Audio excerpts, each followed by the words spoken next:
Bismillahirrahmanirrahim. Bismillahirrahmanirrahim. Assalamualaikum warahmatullahi taala wabarakatuh. Bismillah walhamdulillah. Wassalatu wassalamu ala Rasulillah wa ala alihi wa sahbihi wa man wala. Rabbi shrah li sadri wa yassir li amri wahlul 'uqdatam min lisani yafqahu qawli. Subhanaka la ilma lana illa ma 'allamtana innaka antal alimul hakim. Allahumma yassir wa la tu'assir ya karim, amma ba'd. Qala Allah subhanahu wa ta'ala, a'udzu billahi minasy syaithanir rajim. Wa zakkir fa inna dzikra tanfa'ul mu'minin. Shadaqallahul azim. Fadil Tuan Imam, Tuan Bilal, Pengerusi dan seluruh ahli jawatan kuasa surau, tuan-tuan guru muslimin muslimat, para jemaah yang dirahmati Allah Subhanahu wa taala sekalian. InsyaAllah pada pagi ini kita sambung bacaan dan perbincangan kita pada kitab Pribadi Cemerlang Ibadur Rahman, yang merupakan suatu siri tafsir maudhu'i yang disampaikan, yang ditulis oleh Syekh Qardawi hafizahullah. Dan kita masih dalam sifat ataupun ciri yang keenam Ibadur Rahman, iaitu mentauhidkan Allah Subhanahu wa taala.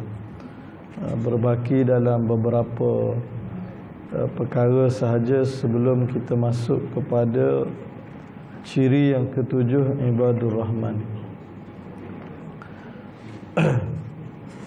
Baik, ciri yang keenam ini mengambil ayat wallazina la yad'una ma'allahi ilahan akhar.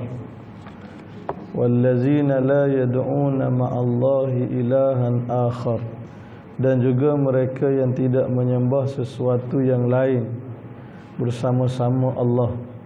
Maka Syekh Qardawi daripada ayat ini meletakkan tajuk, iaitu bertauhid kepada Allah sebagai ciri yang keenam dalam peribadi cemerlang.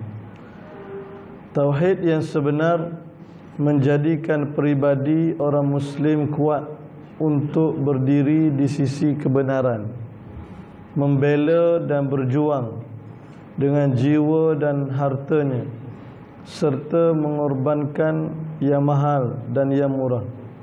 Dengan cara inilah kebangkitan akan wujud, risalah menjadi kuat, dan umat menjadi lebih unggul. Orang mukmin yang kuat ialah mereka yang mengikhlaskan hatinya untuk Allah Subhanahu wa taala.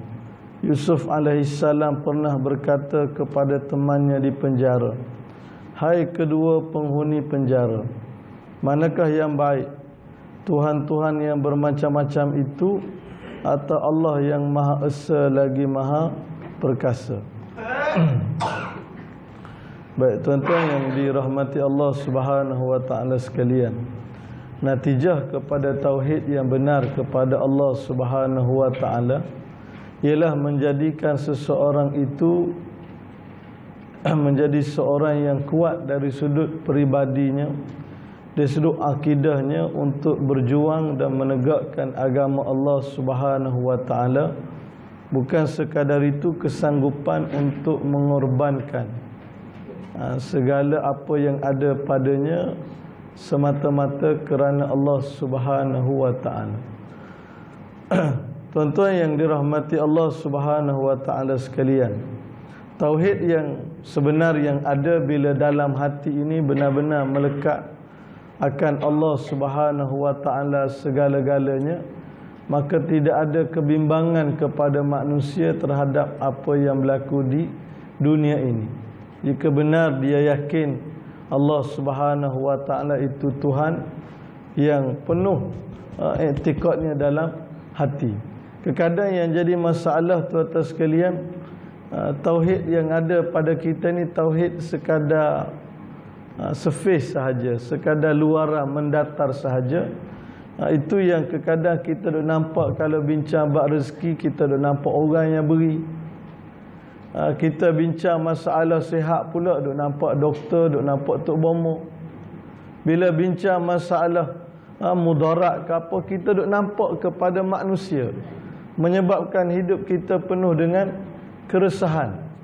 Hidup kita penuh dengan keresahan yang benar-benar kita sandarkan kepada Allah tu tak berapa nak ada. Bila ada masalah berserabut je nampak. Kenapa ni nampak serabut? Oh, masalah banyak. Sebab apa? Sebab dia tak sedar dia ada Allah Ta'ala, Allahu As-Samad. Kalau kita duk baca tu, Qul huwallahu ahad, Allahu As-Samad. Allah tempat pergantungan. Jadi oleh kerana tauhid yang ada itu tauhid yang tidak bawa kepada dia betul-betul memperhambakan diri kepada Allah, memanfaatkan sungguh-sungguh Allah Ta'ala dengan segala kekuasaan yang dimiliki, menyebabkan hidup dia kalau ada setengah orang bila sampai susahnya bunuh diri. Ini yang antara yang berlaku sampai bunuh diri kerana serabut ada masalah. Ada setengah orang yang kita tengok nak hilang perasaan tension dan sebagainya, pergi minum arak dan seumpamanya, buat benda tak tentu hala dan seumpamanya, seolah-olah manusia ini dia tak sedar yang dia tu ada Allah. Dan Allah ni bukan sekadar untuk kita semayang nak ada Allah Ta'ala. Kehidupan kita tu sendiri kita serah kepada Allah Subhanahu Wa Ta'ala. Tidak ada kekuatan melainkan kekuatan bersandarkan kepada Allah. Kita duk sebut sama la haula wala quwwata illa billah. Ini antara yang kita sebut. Antara kita sebut lagi hasbunallah wa ni'mal wakil, hasbiyallah. Ini antara kita sebut, maknanya kita ni apa sahaja berlaku keliling kelalang kita ke apa nak kisahnya, hasbunallah, kita ada Allah Subhanahu Wa Ta'ala.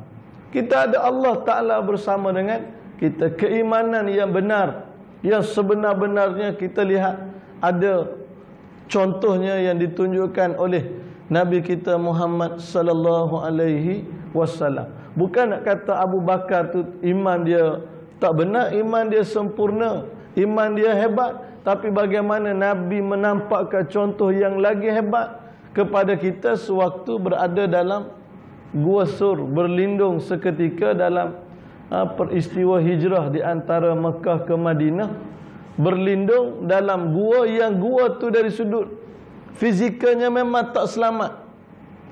Tak selamat satunya kerana ianya kalau tengok je boleh nampak dah. Dari sudut fizikal memang tak selamat. Bukan kata masuk ke dalam selindung jenuh cari tak jumpa, tak. Makna gua yang mereka berlindung itu gua yang disebut dalam kitab tu disebut, kalaulah musyrikin tu jenguk je tengok memang nampak. Tapi bagaimana kita lihat Nabi, keyakinan yang begitu hebat kepada Allah Ta'ala, Nabi memberikan suatu kata-kata menghilangkan kebimbangan yang ada kepada Abu Bakar As-Siddiq. Ma zannuka bisnain, apakah kamu menyangka kita ni hanya berdua? Allahu salisuhumma, Allah ada yang ketiga bersama dengan kita. Disebut dalam yang lain, la takhaf wa la tahzan, jangan kamu bimbang, jangan kamu takut, jangan sedih, Allah ada bersama dengan kita. Ini suatu akidah, suatu keyakinan yang begitu hebat.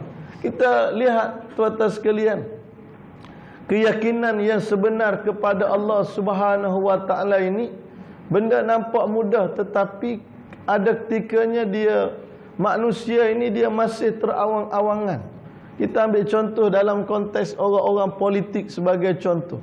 Berapa ramai orang politik yang pada dia menang tak menang ni berdasarkan undi non-Muslim. Tu iktikad dia, akidah dia. Dan sebab itu kok mana pun kena buat benda yang kena dengan taste orang bukan Islam. Sekalipun sampai tahap buat benda yang tak patut pada syarak.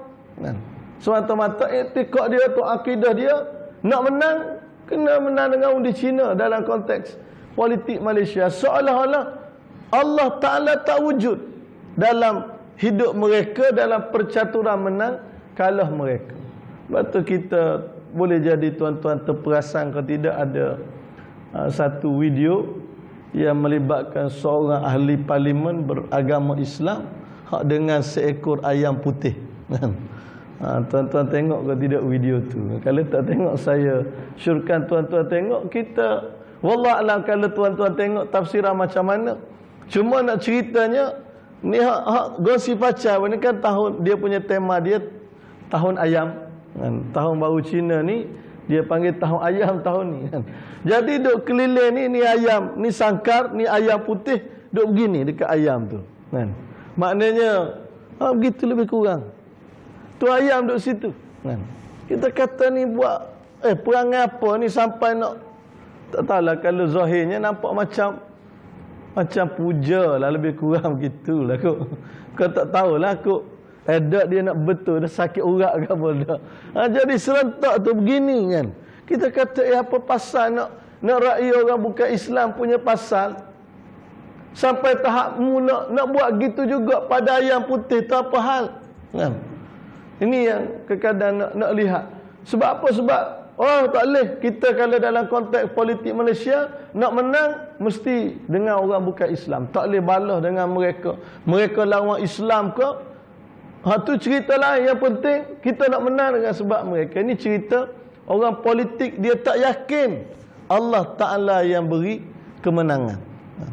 Dia tak yakin. Kalau kita tengok balik apa yang pernah berlaku di zaman Rasulullah sallallahu alaihi wasallam, khususnya peristiwa selepas daripada peristiwa Taif, yang boleh jadi saya pun pernah sebut, boleh jadi orang lain pun mungkin ada sebut. Kita lihat bagaimana Nabi sallallahu alaihi wasallam melalui satu zaman yang disebut sebagai tahun kesedihan. Nabi kehilangan Abu Talib, kehilangan Khadijah. Kemudian diambil sepenuhnya kesempatan ini oleh golongan musyrikin, menggandakan tekanan mereka, pengkhianatan mereka terhadap Rasulullah. Akhirnya Rasulullah buat keputusan keluar ke Taif bersama dengan Zaid bin Harithah. Dan kita tahu apa yang berlaku di Taif. Bagaimana layanan yang diterima oleh Nabi sallallahu alaihi wasallam. Akhirnya Nabi terpaksa tinggalkan Taif dalam keadaan tubuhnya berlumuran darah. Kena balik dengan pelbagai objek yang keras, berlumuran darah. Balik dalam satu perjalanan yang Zaid bin Harithah ini, dia tanya kepada Rasulullah, wahai Rasulullah, nak ke mana kita ni? Nak ke mana kita ni? Dalam keadaan orang Mekah dah halau kita, orang Mekah dah tak terima dah. Maknanya kalau bahasa Kelantan kata tak lagi dah di Mekah. Maknanya dah mereka buat macam-macam dah pada kita. Kita nak cari kok ada ruang-ruang dakwah di Taif, mereka pun sama juga, mereka halau kita, mereka buat pengkhianatan kepada kita. Nak ke mana kita ni? Bagaimana kita ni? Nabi dengan penuh ketenangan menjawab. Dia beritahu kepada Zaid, ya Zaid, innallaha ja'ala lima tara farajan wa makhraja. Dia kata, wahai Zaid, sesungguhnya Allah akan jadikan apa yang kamu lihat, yakni kita ni tak tahu nak ke mana dah, dengan orang duk khianat pada kita, Allah akan jadikan adanya di sana kelapangan dan jalan keluarnya. Allah Ta'ala akan tolong agamanya dan Allah akan menangkan nabinya. Manakala ini jawapan Nabi kepada Zaid bin Harithah, yang kalau kita lihat, kalau bawa kepada penganalisa politik, kalau bahasa mudahnya, dia kata ucapan yang tak berpijak di bumi yang nyata. Memang tak berpijak di bumi yang nyata. Nak menang kok mana? Nabi tu boleh bercakap, Allah akan beri kemenangan. Manakala tengok nak menang kok mana? Mekah orang dah tak terima, Taif tak terima, nak bergantung kok mana lagi, nak menang kok mana? Dia lupa ada di sana Allah Subhanahu wa ta'ala. adanya Allah Ta'ala dan cantik Allah Ta'ala susun nak bagi Nabi sallallahu alaihi wasallam kuat. Tuan-tuan tengok, pertamanya Nabi diberitahu oleh Allah Ta'ala bahawa adanya sekumpulan jin yang datang untuk bersama-sama dengan Nabi, beriman dengan apa yang telah disampaikan oleh Nabi sallallahu alaihi wasallam. Qul uhiya ilayya annahu istama'a nafarum minal jinni faqalu inna sami'na qur'anan ajaba. Dalam Quran juzuk 29 ada satu surah namanya surah jin. Namanya surah jin. Surah manusia pun ada, surah jin pun ada. Ada dua-dua surah jin. Allah Ta'ala cerita nak beritahu kepada Nabi di saat manusia semuanya pakat tak nak terima apa yang kamu bawa. No, ada kumpulan-kumpulan jin yang mereka dengar, mereka beriman kepada apa yang disampaikan oleh kamu daripada wahyu Allah Ta'ala. Yang kedua, tuan-tuan sekalian, kita lihat bila Allah Subhanahu Wa Ta'ala nak tolong, Nabi molek-molek je boleh masuk semula ke Makkah. Dengan bantuan siapa? Bantuan daripada non-Muslim juga waktu itu, Mat'am bin Adi. Dia memberi bantuan kepada Rasul. Dia tak Islam, tapi dia beri perlindungan kepada Nabi sallallahu alaihi wasallam. Ya, Nabi sangat menghargai sumbangan dia, sehingga disebut dalam kitab sirah, selepas daripada perang Badar, bila ada tawanan-tawanan perang Badar, Nabi kata, kalaulah Mat'am bin Adi ini dia minta supaya aku bebaskan tawanan ini, nescaya aku bebaskan. Nak cerita Nabi ingat sumbangan dan bantuan yang telah dia berikan. Dan kemuncaknya bagaimana Nabi sallallahu alaihi wasallam mendapat kekuatan yang luar biasa bila Nabi dibawa dalam satu perjalanan yang namanya Isra' dan Mi'raj. Tapi yang saya nak sebut bagaimana keyakinan yang ada tu. Nabi boleh yakin Allah akan tolong, Nabi boleh yakin akan menang di saat sekeliling tu tak nampak kok mana Nabi boleh menang. Tapi keyakinan, hak inilah bila orang yang yakin sungguh dia akan ada kekuatan. Dia akan ada kekuatan, dia sanggup korbankan segala-galanya sebab ni keyakinan yang ada dalam diri.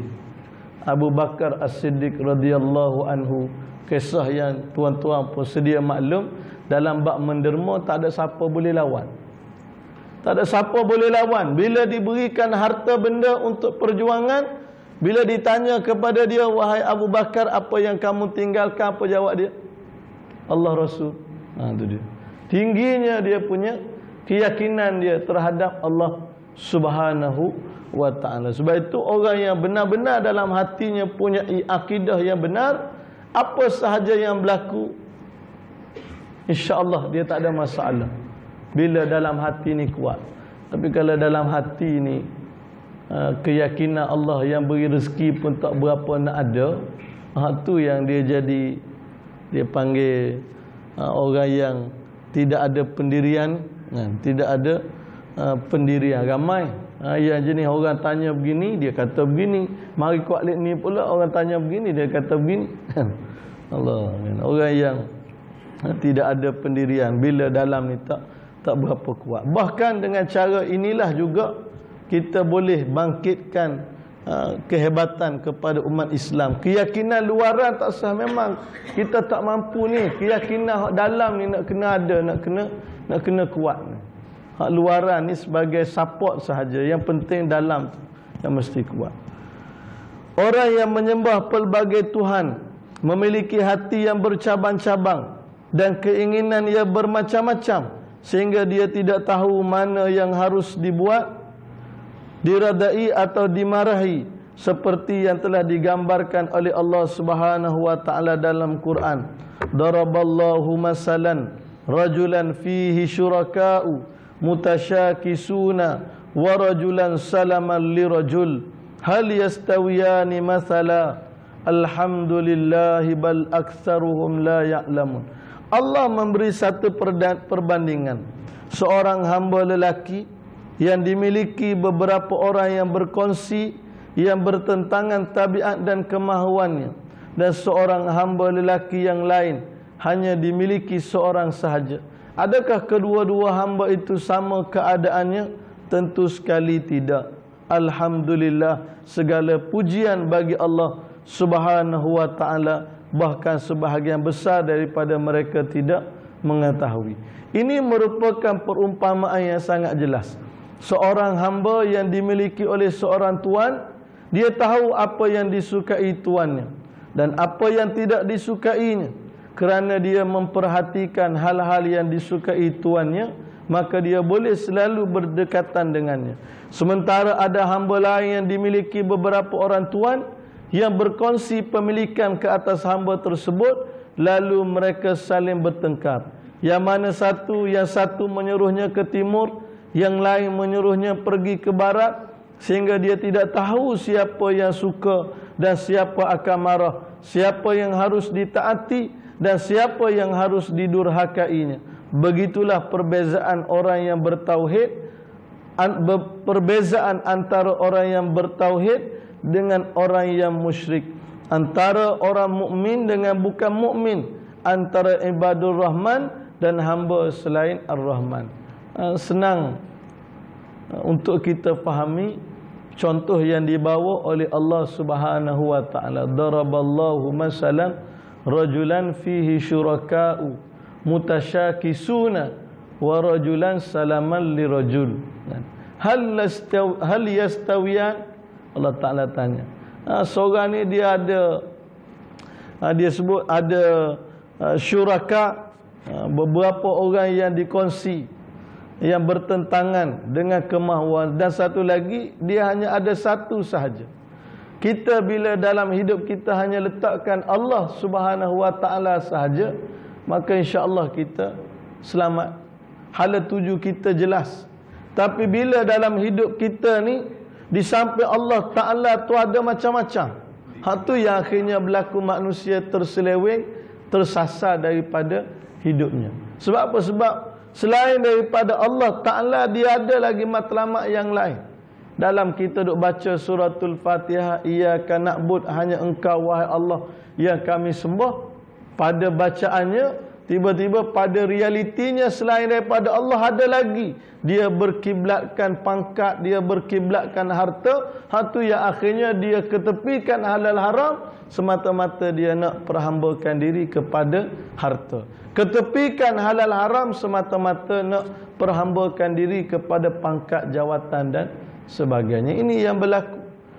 Apatah lagi kalau manusia ini dia terang-terang dia memang dia dah sesat sampai menyembah yang lain daripada Allah. Itu memang terang-teranglah. Cuma dalam konteks kita yang dari sudut agamanya beragama Islam, tapi masih kita memperhambakan diri pada nafsu. Mana ada? Jawab dia, kalau tak ada takkan berlaku perzinaan. Yang berlaku perzinaan tu sebab manusia dia menurut kehendak hawa nafsu dia. Ada orang yang memperhambakan diri kepada kekayaan. Cara mana? Dia sanggup ketepikan halal haram semata-mata nak kaya. Alhamdulillah kita agak kita boleh ucapkan tahniah dan syabas kepada SPRM dalam seminggu dua minggu ni banyak tangkapan-tangkapan yang dibuat kan? Hak yang kita kata rasuah situ, rasuah sini dan sebagainya. Kita harapkan mereka terus konsisten membenteras segala macam rasuah yang ada, tak kira jerung ke ikan bilik ke. Kita minta supaya semua sekali kalau salah, biar dia tentu salah dan dihukum kan. Kita fikir dari satu sudut, kenapa sampai sanggup tipu sampai ratusan ribu jutaan ringgit? Sebab nak kaya. Kaya punya pasal sampai dia lupa perkara yang diharamkan oleh syarak. Nah, ini yang jadi dalam hidup dia kira nak kaya. Sama juga yang saya sebut dalam konteks orang politik. Dia duk kira nak kuasa. Hak Allah Ta'ala letak sempadan halal haram tu dia ketepikan. Bahkan kadang keluar ucapan setengah, kalau nak bawa Islam sampai bila tak menang. Ni contoh bagaimana ucapan orang-orang yang dia kira hidup dia matlamat, hidup dia nak kuasa. Akhirnya bila cerita bab Islam, kalau nak bawa Islam tak menang sampai bila-bila. Ni contoh kepada orang-orang yang bagaimana dia secara tak sedap dia boleh tergelincir. Dia boleh tergelincir. Ada dalam 2 minggu lepas tak silap, ada kebetulan saya jumpa mantan pensyarah UAE Dr. Fazli Hassan. Dia pernah sebut antara yang Kelantan biasa buat ialah setiap tahun dia akan buat hari memperingati hudud. Hari memperingati hudud. Kata dia pengalaman yang dia alami sendiri, bagaimana dia telah dihubungi oleh seseorang yang beragama Islam juga, ahli parlimen beragama Islam. Dia telefon, dia pertikai, kenapa Kelantan duk buat hudud-hudud ni? Kenapa Kelantan duk buat hari memperingati hudud, hari sambutan hari hudud dan sebagainya? Kenapa dia marah? Kata dia, tak bolehlah sebab nanti orang bukan Islam tak setuju. Tu dia. Maknanya dia punya sayang kepada orang bukan Islam tu sampai nak buat hari peringati hudud pun tak boleh. Sayang dia kepada bukan Islam. Takut nanti ada masalah, nanti tak menang lah macam-macam. Kita kata Allahu Akbar. Kita hidup kita ni nak kepada agama ke, nak kepada bukan Islam tu. Ini yang mesti kita fahami. Kalau orang yang faham perkara ini, cukup dia buat perbandingan kenapa Nabi tak terima tawaran untuk jadi raja sewaktu di Mekah. Bukannya Nabi tak diberi tawaran, Nabi dah diberi tawaran dah. Mereka nak lantik dah Nabi ni jadi raja di Mekah, tapi Nabi tak terima. Tapi di Madinah Nabi sendiri yang mengasaskan negara dan Nabi yang jadi ketuanya. Dah ni ulama-ulama dia bincang. Orang nak lantik tak mau. Tiba-tiba tubuhkan negara pula di Madinah. Jawab dia, sebab apa? Sebab kerangka yang ada tu. Makna waktu di Mekah kamu nak lantik jadi raja, tapi pada masa yang sama kamu nak minta Nabi berhenti daripada berdakwah. Itu kerangka yang kamu ada, tak boleh. Matlamat Nabi bukannya nak jadi raja tu, tapi matlamatnya dakwah. Kuasa itu sebagai wasilah. Ini yang disebut juga oleh Dr. Abdul Karim Zaidan ketika dia bincang tentang pemerintahan dalam Islam. Dia sebut bahawa kekuasaan itu sebagai wasilah, bukannya ghayah. Sebagai wasilah, bukannya matlamat. Matlamatnya mencapai keredaan Allah. Matlamatnya menegakkan Islam. Caranya dengan pemerintahan. Bukannya pemerintahan itu sebagai matlamat, tapi bagaimana adanya golongan-golongan yang tersasar oleh kerana dia kira kuasa, akhirnya hak Allah Ta'ala suruh, hak Allah Ta'ala larang, ketepikan dulu. Bila dia letak benar. Tapi bila orang ni letak matlamat hidupnya mencari redha Allah, apa yang dia nak capai adalah ubudiyah kepada Allah Subhanahu wa Ta'ala, marilah apa benda sekalipun, kalaulah bertentangan dengan syarak, dia akan ketepikan. Gangguan-gangguan apa sahaja dia akan ketepikan. Yang rasuah ke apa ke akan diketepikan. Tapi kalau dalam hidup dia tu nak belaka, nak semua harta benda pun dia nak cari, tak salah. Saya tengok ada malam ni, kaya itu mulia kan. Tajuk yang sangat menarik kan. Sangat menarik Ustaz Khairul Anwar Basri, tokoh dinamah tu kan. Dia kawan sekali main bola zaman UAE dulu kan. Rapat dengan imam kita ni kan. Cantik tajuk tu, kaya itu mulia. Islam tak salah nak kaya apa semua kan. Tapi kalau nak kaya sampai hukum tu letak ke belakang, itu yang tak boleh kan. Itu yang tak boleh. Jadi kok mana pun Kita diajar oleh Allah Ta'ala biar matlamat hidup kita ni satu. Biar tentu ianya adalah sebagai ubudiah kepada Allah Subhanahu Wa Ta'ala. Bila ada dua ni dia jadi bercelaru habis kan. Saya ada kawan, dia dah dinasihatkan berhenti.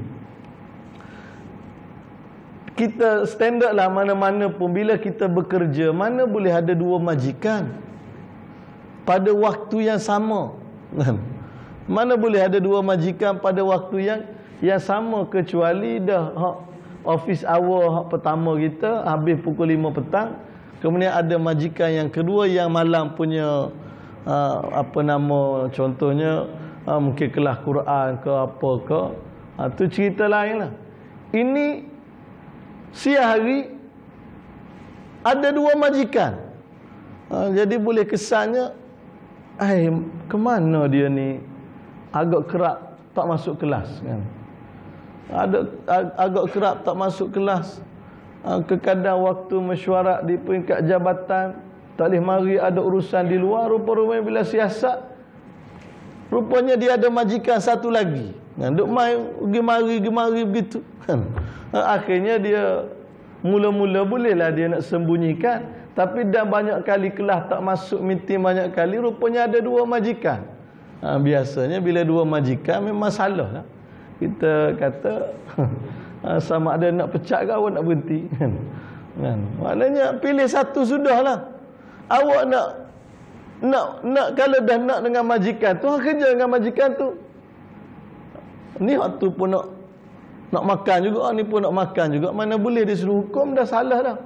Awak dibayar gaji dengan kerja yang sepatutnya daripada masa ni ke masa ni.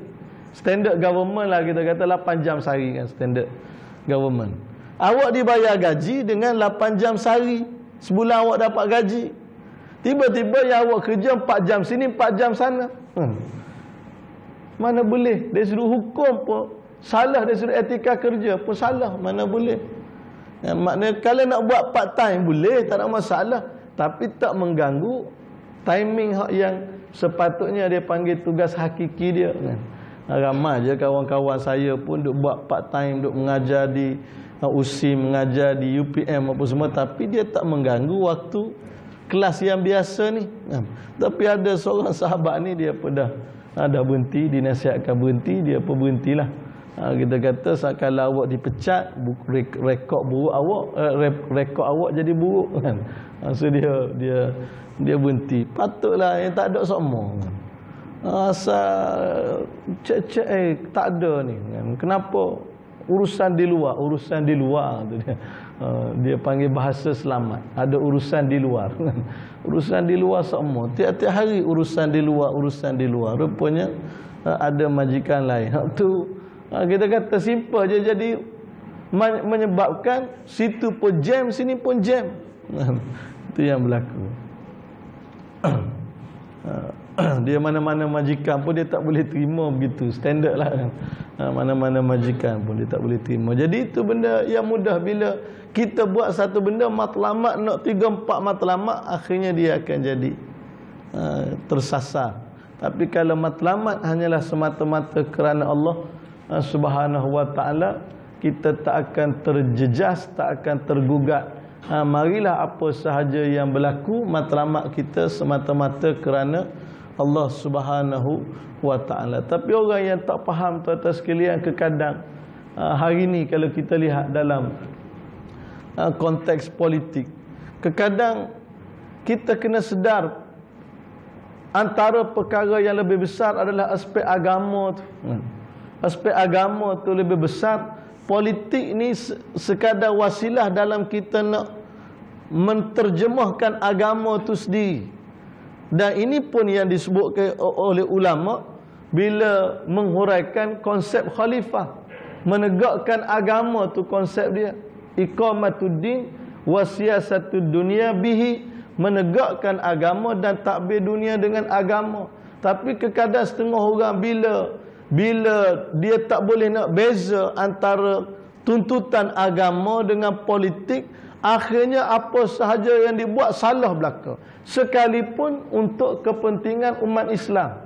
2-3 hari lepas, semalam misi food flotilla for Myanmar kan.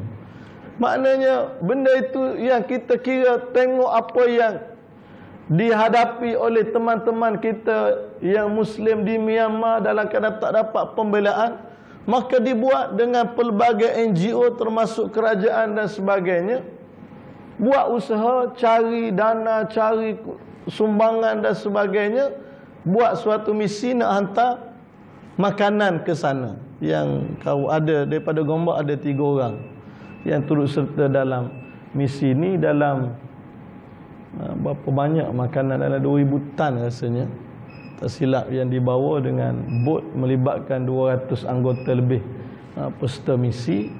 Pada kitanya baguslah, tapi rupanya ada yang tak senang hati. Dia lihat dari sudut politik, ni payah kan. Maknanya semua benda fikir politik. Ini soal bagaimana misi kemanusiaan yang melibatkan nak bantu teman-teman yang Muslim di Myanmar sana kan. Di saat dunia pejam mata, buat tak tahu, buat tak nampak apa yang berlaku. Dia antara negara yang agak prihatin dengan perkembangan negara-negara Islam yang bermasalah ni, antaranya Turki. Baru ada sahabat kita daripada Gombak juga, orang panggil Ustaz Mak Cina. Dia baru menyertai misi Muslim Care di sempadan Syria Turki. Rasa dah sampai kot, dia balik semalam kalau tak silap. Bagaimana dia sebut keadaan yang sangat-sangat menyedihkan. Saya sempat tengok ada beberapa video yang dilaporkan oleh TV Hijrah, melaporkan tentang misi mereka di sana. Ada hak yang melaporkan tu pun menangis, sebab dia tak boleh bayang dengan suasana kesejukan yang amat sangat yang mereka pergi untuk tempoh sekejap pun rasa dah tak boleh dah. Bagaimana keadaan mereka di sana dalam keadaan kemahnya kanvas biasa saja. Kemudian hak anak-anak ni pula dalam keadaan bajunya tak ada baju tebal, berkaki ayam. Allah, dia tak boleh bayang. Dan memang berlaku sungguh, ramai kanak-kanak meninggal kerana kesejukan melampau. Kesejukan melampau. Kita sekali-sekala pergi buat umrah pun kena dengan waktu sejuk pun dah tak boleh nak duduk dah. Khususnya di Madinah ni lagi lah keadaan kesejukan melampau. Ada perkara yang sifatnya melebihi daripada politik punya pertimbangan, lebih kepada aspek kemanusiaan, dan lebih tinggi lagi ialah melibatkan mereka yang beragama Islam. Mereka yang beragama Islam tiba-tiba ada di sana, dia tak boleh, dia kira nak pertikaikan juga. Ini politik. Allahu Akbar. Ini keadaan yang jadi masalah bila hidup mereka ini tak jelas ke mana mereka nak capai. Yang kita nak adalah kepada Allah Subhanahu Wa Taala. Saya teringat dalam radio IKIM, rasa pernah dengar, cuma saya tak ingat siapa yang pernah sebut. Dia sebut kita dalam aspek pendidikan sebagai contoh. Biar jelas dalam kita belajar ni, matlamat kita tu nak kepada Allah Subhanahu Wa Taala, mencari redha Allah Taala. Selagi kita tak letak nak cari redha Allah ni, dia tak berkesudahan. Tak berkesudahan. Dia pun bawa contoh, saya tak ingat ustaz apa. Katalah kalau anak kita di peringkat sekolah rendah, kita akan pesan kepada dia belajar molek dia, belajar sungguh-sungguh, nanti UPSR boleh 5A 6A. So kenapa, apa perlunya 5A 6A? Mak dia pun jawab nanti senang nak masuk asrama, senang nak masuk MRSM. Tu dia. Beres anak pun mengajilah puluh sungguh-sungguh, dapat 5A 6A. Baru ni ramai menangis kan. Tak ramai boleh 5A 6A. UPSR dia lain macam sikit 2016 kan. Tak apalah. Bila boleh masuk MRSM, dah habis pesanan, tak habis lagi kan. Belajar molek dia, biar kalau nanti SPM boleh result bagus, boleh saya pun tak tahu dia punya perkiraan semasa. Zaman-zaman saya dulu mungkin Ustaz Jah pun sama, dia kira 6 kredit tu paling tinggi tu. Dia bukan 6 kredit, dia panggil 6 aggregate. Lah ni dia tak kira aggregate dia kira entah lagu mana tak tahu dia kira. Cemerlang tak cemerlang.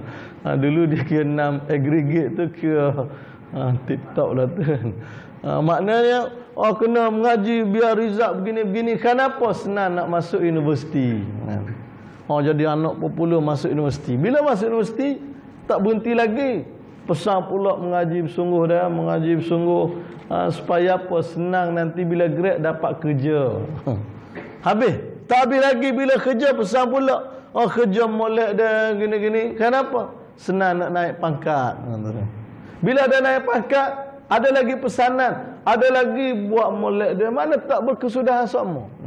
Makna kalau yang dikejar itu dunia, dia tidak akan ada penghujungnya. Bila dah naik pangkat, kejar lagi nak jadi bos. Bila dah jadi bos selesai, tak selesai lagi duk kejar lagi. Kalau dah jadi bos, nak buka syarikat, nak tu nak ni, salah tak salah. Tapi bila kita letak dunia sebagai matlamat, dia tak akan selesai. Akan ada dia punya liku-liku dia. Yang penting ialah nombor satu kerana Allah Subhanahu wa ta'ala. Tu belajar tu kerana Allah Ta'ala. Sebab itu kekadang ada satu video yang saya tengok orang share, berlaku sebenarnya banyak kadang mak ayah yang dia tak faham matlamat belajar tu. Bila kawan saya pun ada yang pernah kena bila habis sekolah, bila nak belajar, nak sebut nak pergi nak pergi belajar di Jordan, nak belajar agama. Maka marilah penasihat-penasihat tak bertauliah. Kenapa nak belajar agama, kan susah kerja nanti. Tu dia. Dia kira susah kerja. Dia kira matlamat belajar untuk kerja tu antara yang tak betul. Matlamat belajar untuk kerja.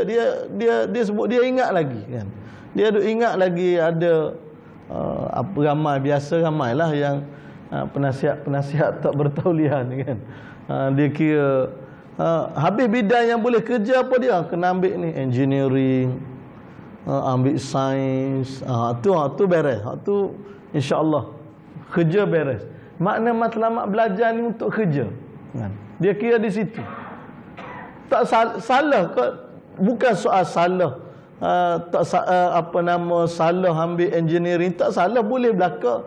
Tapi yang kita nak sebut biar jelas tujuan belajar tu, agama tu biar nombor satu kerana Allah Subhanahu wa ta'ala. Orang belajar agama pun kalau tidak lillah ta'ala pun jam juga. Bahkan belajar agama ni dia punya syaitan lagi besar, dia punya gangguan dia. Belajar agama ni kadang belajar agama, belajar syariah kan, tapi ditangkap berdua-duaan. Itu standard kan. Kita kata awak kan belajar syariah. Memang dah belajar saja. Saya ada student tu dia ambil tahfiz kan. Ambil tahfiz, kemudian dia datang pejabat tunjuk borang nak berhenti. Kita kata kenapa nak berhenti awak ni kan bidang tahfiz? Dia kata saya dapat peluang belajar dalam bidang mekanikal kan. Mekanikal di luar. Saya kata saya rasa macam berdosa tahu nak tanda tangan membenarkan awak lari daripada bidang tahfiz nak pergi kepada bidang itu. Jadi kenapa yang awak ambil tahfiz ni sebelum ni, sebab apa? Sebab mak ayah kan? Mak ayah yang suruh ambil, dia sendiri itulah hati memang dia tak nak pun kan?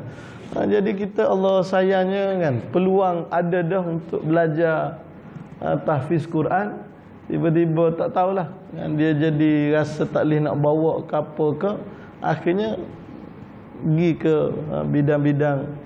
Tidak salah, bukan salah ambil mekanikal pun tidak salah, tapi nak sebutnya ialah biar kita belajar tu yang pentingnya ialah mencari redha Allah Subhanahu wa ta'ala. Ambillah apa bidang sekalipun, accounting ke, bahagian undang-undang ke apa ke, silakan, tak ada masalah.